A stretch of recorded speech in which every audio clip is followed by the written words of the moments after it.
Glitch Publishing présente Des images qui bougent, un podcast de Seb Jancoux. Salut les cinéphiles, salut ceux qui aiment regarder un film à la cool le soir avant d'aller se coucher. Vous cherchez souvent quoi regarder, on est toujours en salle, on a une profusion de plateformes, une profusion de films qui nous sont proposés, mais quoi regarder ? Eh bien, je vous propose le top 197 des meilleurs films de tout l'univers. Et aujourd'hui, en particulier, je vais vous présenter 10 films formidables, classés de la place 139 à la place 130. Je peux vous dire que là, il y a du lourd. On est en train d'arriver dans la partie du classement où il y a vraiment des films exceptionnels, des films que j'aime particulièrement, et je suis même un peu sidéré, honnêtement, que autant de bons films soient en gros 139 places avant le sommet du classement. C'est dire à quel point ce classement il est d'une grande qualité. Du coup, je vais essayer, comme dans chaque épisode, de vous faire découvrir les films dont je vais vous parler. Et donc, à la place 139, il s'agit d'un film d'animation japonais de 1992. Ça vous dit quelque chose ? Déjà, peut-être que vous avez quelques références de cette période-là.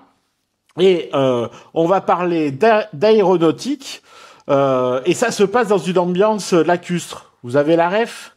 Vous avez retrouvé? Oui, évidemment, je vous parle de Porco Rosso, de Miyazaki, un film formidable, qui est, je crois, le premier film de Miyazaki que j'ai vu, moi, un peu tardivement. Ça devait être dans les années 2000 que j'ai vu mes premiers films de Miyazaki. Et c'est un film qui m'a touché profondément, qui m'a troublé, qui m'a particulièrement ému. Je trouve que c'est un film extrêmement profond sur à la fois, je dirais, de belles amitiés, de très beaux rapports entre les personnages principaux, mais aussi ce Porco Rosso, là, cet aventurier transformé en cochon, qui visiblement a des problèmes perso secrets et douloureux qui font qu'il a été transformé en cochon. Moi, c'est un truc qui m'a beaucoup parlé. Et du coup, je vous le conseille de le voir si vous l'avez pas vu. Je pense qu'il doit être disponible sur les plateformes actuellement. Peut-être en VOD. Porco Rosso, un pilote de légende. Je vois que c'est le sous-titre du film dans la version française.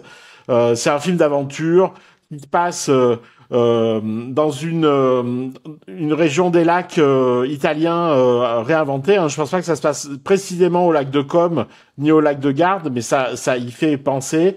C'est sublime, la lumière de Miyazaki. Moi, je pense que c'est ce que je préfère chez lui. Quand il fait soleil dans les films de Miyazaki, il fait vraiment soleil, comme dans la vraie vie, comme quand on est heureux. Et du coup, je vous conseille Porco Rosso, c'est un film sublime, et il est donc à la place 139. Place 138, alors là on change de décor totalement. C'est un film de 2014, c'est un film de science-fiction, c'est un film de guerre. Que vous dire ? C'est un film de guerre extrêmement sombre qui va se passer alors que ça se passe dans le futur sur les plages de Normandie. Ça vous dit quelque chose ? Je vous parle de Edge of Tomorrow, lui-même inspiré d'un roman japonais qui s'appelle, je crois, Everyday Kill Kill Kill, si mes souvenirs sont bons. Et c'est un film de Doug Liman, qui est un film que moi j'adore.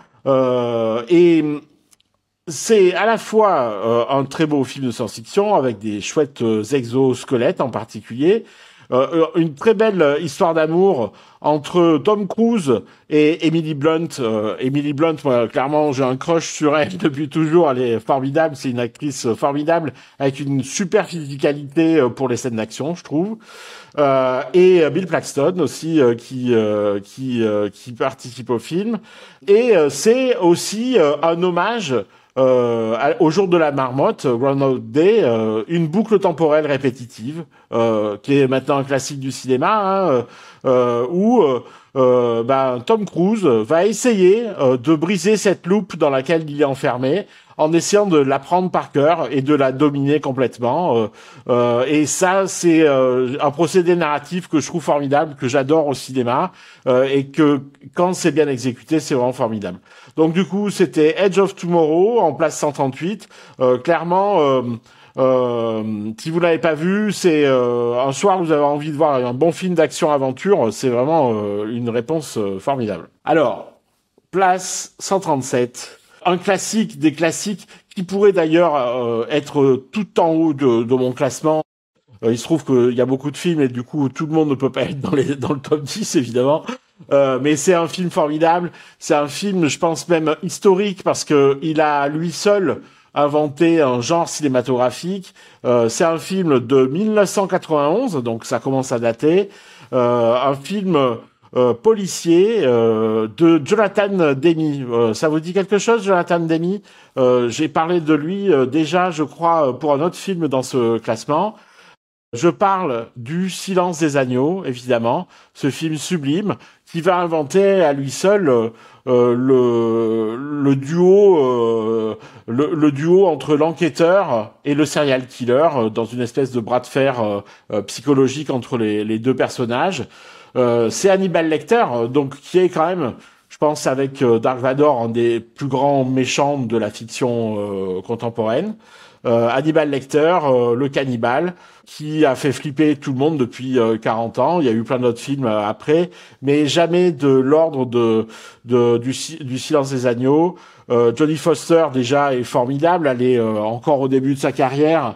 Elle est toute jeune, toute fraîche et pourtant extrêmement forte déjà dans le film. Et puis Anthony Hopkins, qui, pareil, lui, au début de sa carrière, même s'il est plus âgé qu'elle, va surfer cette vague d'amour pour ce personnage horrible et terrible. Donc, Le Silence des agneaux, en place 137, clairement. Alors là, évidemment, c'est un film assez horrifique. C'est un jour où on se sent confiant en l'avenir qu'il faut le regarder. Place 136, un film que j'adore, que j'aime beaucoup, de 1997, qui est une très grande année pour moi, probablement parce que j'avais 25 ans à l'époque et que du coup c'est un peu ma référence cinématographique cette année-là. 1997, un film de science-fiction réalisé par un réalisateur hollandais. Ça vous dit quelque chose? Un film de science-fiction où l'humanité lutte contre une race insectoïde. Ça vous dit quelque chose? Un film de science-fiction où clairement l'humanité ressemble carrément à une civilisation fasciste. Bon, vous avez trouvé évidemment, je parle de Starship Troopers, ce film qui, en tout cas, a été annoncé comme une dénonciation du fascisme, mais qui, à mon avis, a fasciné la plupart des spectateurs du film. Non pas pour sa dénonciation du fascisme, mais justement pour l'attrait du spectacle de science-fiction qu'il offrait.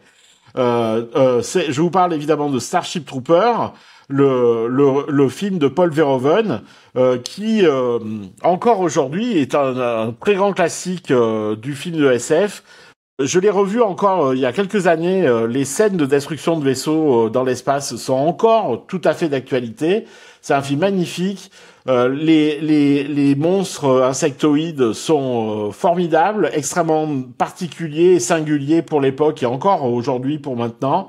Un grand classique de la science-fiction qui évidemment peut-être avait un projet politique initial qui, de mon point de vue, n'a pas réellement été atteint puisque je dirais le dispositif est trop séduisant pour que du coup les gens accèdent à la dénonciation. C'est mon point de vue en tout cas. Et d'ailleurs, si vous n'êtes pas d'accord avec moi, je vous en prie, commentez la vidéo. C'est fait pour ça, hein, YouTube. Je vous l'ai pas proposé jusqu'à présent, mais moi, je vous propose une liste qui est évidemment extrêmement personnelle.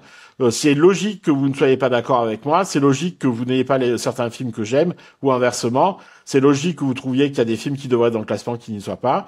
Et du coup, profitons de l'interface de YouTube pour échanger sur cette question-là.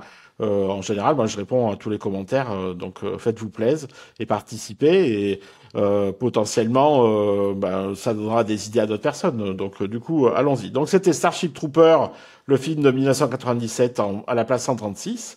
Et nous passons à la place 135 pour, alors, pareil, un classique immense qui, lui aussi, établit un standard cinématographique. Un film de 1966 qui est en couleur. qui est un film dont le réalisateur est italien. C'est d'ailleurs, je pense, de toute cette liste, le premier western. Alors, c'est lequel? Le western légendaire de 1966.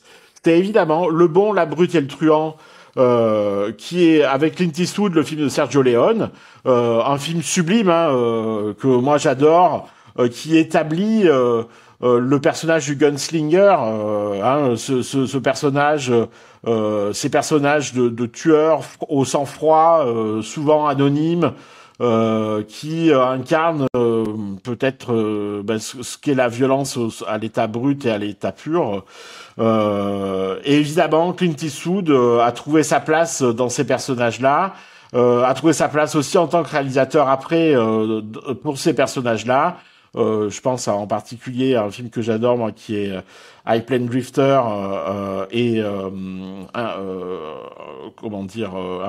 Impardonnable, Impitoyable.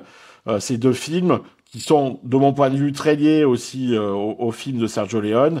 Voilà, c'est à ce moment-là, Sergio Leone, en Espagne, dans le désert espagnol, invente l'imaginaire américain. Et je pense qu'aujourd'hui, énormément de gens pensent que ces films sont des films américains. Je serais pas étonné que même ce soit des films pensés comme MAGA, probablement, alors que c'est des films européens, en fait. Du coup, c'était La Place 135 avec Le Bon, la Brute et le Truand de 1966, un film sublime que vous avez tous déjà probablement vu, mais justement, c'est l'occasion de revoir aussi des films qu'on aime tous et qu'on a tendance à oublier. Place 134, on vient d'arriver au milieu de la liste que je vais vous présenter aujourd'hui. Un film de science-fiction de 2014, qui est un film que j'aime beaucoup. C'est normal, il est dans cette liste, mais pourquoi je l'aime beaucoup, c'est qu'il a eu une influence sur les histoires que je raconte moi aussi. Clairement, c'est un film de science-fiction qui raconte les aventures d'un groupe disparate qui devient un groupe d'amis, puis une famille, on peut même dire, et qui est dans l'univers des films Marvel. Ça vous dit quelque chose, un groupe de gardiens? Bon, évidemment, je vous parle des Gardiens de la Galaxie. Un film de James Gunn qui est clairement, je dirais, au sortir des 30 films Marvel, clairement, et je trouve un des grands réalisateurs qui ressort beaucoup du lot. James Gunn qui a réussi à faire exister les Gardiens de la Galaxie en tant que tels, même au sein de la sphère Avengers et compagnie et tout ça. Ces personnages, ils ont de la profondeur, on les aime, ils sont complexes. Pour moi, c'est vraiment le modèle même du groupe d'aventuriers pour un action-aventure. Et j'ai basé, je me suis inspiré, même si les personnages ne sont pas du tout les mêmes, pour Sur la route du silicium, ma série audio. Clairement, le groupe des personnages des aventuriers est bâti sur cette dynamique extrêmement riche que James Gunn a développée pour les Gardiens de la Galaxie. Donc c'est un film que j'aime beaucoup. Il y a eu 3 films, les 3 films sont bien, le deuxième un peu plus faible, mais le troisième est vraiment super bien. Moi, c'est des films qui m'ont fait pleurer plusieurs fois. Du coup, les films qui me font pleurer, c'est quasiment d'ailleurs tous les films qui sont dans ce classement, c'est des films qui m'ont beaucoup ému. Et du coup, voilà, c'est ça un bon film pour moi. C'est pas juste être impressionné par la taille des pistolets des mecs, du tout. C'est plutôt les émotions que ça fait émerger en moi-même. Du coup, Les Gardiens de la Galaxie, vraiment un super film de 2014. Un film qui, lui, m'a énormément ému et qui est à la place 133, qui est un film que probablement peu de gens d'entre vous ont vu parce que très américain et je crois d'ailleurs pas diffusé en salle en France, que j'ai vu sur une plateforme. Moi, pardon, je vois un petit coup d'eau. Un film de 2019 qui est un biopic sur un personnage extrêmement important de la télévision américaine, qui est joué par notre ami Tom Hanks, moi qui est un acteur que j'adore. Et ça vous dit quelque chose, ce film? À mon avis, peu de gens le connaissent. Je parle de l'extraordinaire Mr. Rogers, pardon, il y a un S à la fin, qui est l'histoire de Fred Rogers, le célèbre animateur et créateur de l'émission pour enfants Mr. Rogers' Neighborhood, qui date de 1968. C'est une version de l'Amérique qui n'existe plus du tout. C'est une version de l'Amérique qui fait attention aux faibles. C'est une version de l'Amérique qui est subtile, poétique, et je pense que clairement à la télé ça n'existe plus aux États-Unis. Ça existe d'ailleurs, je pense, nulle part ailleurs non plus. C'est un monde qui a un peu disparu et je trouve très chouette que Marielle Heller, d'ailleurs qui est une réalisatrice que je ne connais pas, ait décidé de faire ce biopic pour, je pense, rappeler que ça a été possible à un moment de faire ça, de faire quelque chose de beau et d'utile, de prendre soin des enfants par du storytelling poétique. Et du coup, si vous avez envie de poésie un de ces soirs, essayez de voir ce film, c'est vraiment très beau. C'est déjà aussi l'occasion de voir Tom Hanks à l'œuvre, et c'est clairement toujours un spectacle formidable. Et c'est une très belle histoire, c'est extrêmement touchant. Pareil, vous aurez probablement larme à l'œil, et c'est bien d'avoir larme à l'œil, moi je trouve. En tout cas, moi ça me pose pas de problème. Donc c'était l'extraordinaire Mr. Rogers à la place 133, et je passe à 132. Alors là, pareil. Je passe du coq à l'âne, ou comme j'aime le dire, du coq à light, un film de science-fiction sud-africain, lui aussi de 2019, donc deux films qui sont sortis en face à face la même année, mais alors qui sont sur un spectre narratif totalement opposé. Un film donc sud-africain de science-fiction, il y en a pas 50 000, avec Sharlto Copley dans le rôle principal. Bon, vous avez pigé. Évidemment, je parle de District 9. Ce film que personne n'attendait, ce film extrêmement singulier et encore aujourd'hui unique. J'ai entendu parler de la possibilité d'une suite en production actuellement. Je ne sais pas si ça ira jusqu'au bout, mais quand District 9 sort, on ne connaît pas Neil Blomkamp, le réalisateur. On ne connaît pas Sharlto Copley, on connaît personne, et on se prend cet univers afro-futuriste dans la gueule, en pleine face, et c'est vraiment un film formidable. J'aimerais moi que le cinéma nigérian réussisse à avoir plus d'argent dans ses productions et puisse sortir des frontières du Nigeria aussi. Clairement, on a envie de voir cet afro-futurisme. Il y a vraiment tout un univers formidable à explorer, moi qui me captive. D'ailleurs, je me lance dans la lecture d'un bouquin afro-futuriste là, qui s'appelle Death of the Author cet été là, justement. Moi, c'est des univers qui me fascinent. Donc du coup, c'était District 9. Si vous aimez parler du monde actuel, parce que évidemment la science-fiction ça parle avant tout d'aujourd'hui, hein, mais là en particulier District 9 ça parle vraiment beaucoup d'aujourd'hui, de l'altérité, des réfugiés, des statuts des minorités par rapport aux majorités au pouvoir. Super film, vraiment super film. Nouveau film japonais de 2001, celui-là, qui est un dessin animé, un film d'animation lui aussi, qui, alors je vous donnerai pas le nom des acteurs parce que déjà, même si je les ai notés, je les connais pas et je pense pas que ce soit des acteurs connus dans la langue originale qui est le japonais. C'est l'histoire d'une famille qui déménage en banlieue, une petite fille de 10 ans, renfrognée qui découvre un monde régi par des dieux et des sorcières, des esprits où les humains sont transformés en animaux. Et oui, le voyage de Chihiro, évidemment, de Miyazaki aussi. Donc Miyazaki qui est deux fois présent dans ce top là, deux films extraordinaires. Et le voyage de Chihiro est vraiment une splendeur onirique et poétique extrêmement puissante, je trouve. C'est vraiment un élixir imaginaire formidable. Et du coup, le voyage de Chihiro est à la place 131. Si vous ne l'avez pas vu, et c'est une possibilité, puisque c'est quand même un film assez ancien, faites-vous ce cadeau. Vous partirez en voyage dans un Japon onirique pour moins cher que de prendre un avion, de cramer du kérosène par milliers de tonnes pour aller au Japon cet été. Donc faites-vous ce cadeau-là, c'est vraiment avec Porco Rosso, clairement mes deux films de Hayao Miyazaki préférés. Et enfin, dernier film, et là aussi, c'est un film de science-fiction sud-africain. Bon, là, du coup, il n'y a pas 50 possibilités. C'est effectivement, là aussi, un film de Neil Blomkamp, Mais ce n'est pas une histoire de robots sentients, c'est Elysium, le film avec Matt Damon, qui est un film dont j'aime le concept. Le film en tant que tel est imparfait, même si les décors sont magnifiques et que production design est super. Le film n'est pas complètement réussi, mais par contre, ce que ça dit du monde, ce que ça raconte, moi, m'a beaucoup plu, beaucoup marqué. C'est un film que je n'ai vu qu'une fois, mais que j'ai beaucoup intériorisé et qui m'a servi de référence créative pour une autre de mes séries, qui est ma série Au-delà ciel et enfer, qui se passe dans un futur lointain où l'humanité s'est réfugiée en enfer et au paradis, et où, comme dans Elysium, il y a une dichotomie entre le monde des riches et le monde des pauvres. Je trouve que Neil Blomkamp, évidemment, de son point de vue sud-africain, perçoit le monde de façon assez différente. Son paradigme n'est pas le même que les auteurs de SF américains.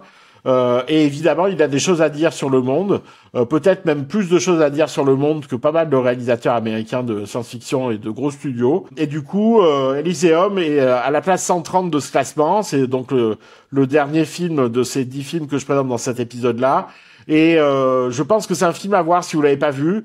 Même s'il n'est pas parfait, il a un putain de potentiel. Et je dirais ce que ça raconte, me paraît tout à fait d'actualité. Ça parle de la civilisation des milliardaires, au même titre que j'en parle moi dans mes histoires, c'est-à-dire que notre civilisation, là, de l'ultra-concentration de ressources, elle mène à des univers du type de l'univers d'Elysium. Donc voilà les amis, 10 films pour vous aider à choisir quoi regarder un de ces soirs, au lieu de scroller le scroll of death là où on regarde les applis sans jamais choisir un film. Et ben regardez des images qui bougent, lancez un épisode au hasard et laissez-vous guider par les films que je vous propose. Je vous garantis de passer des excellents moments. C'est même formidable de se dire qu'il y a autant de bons films possibles à regarder. Du coup, je vous donne rendez-vous pour le prochain épisode.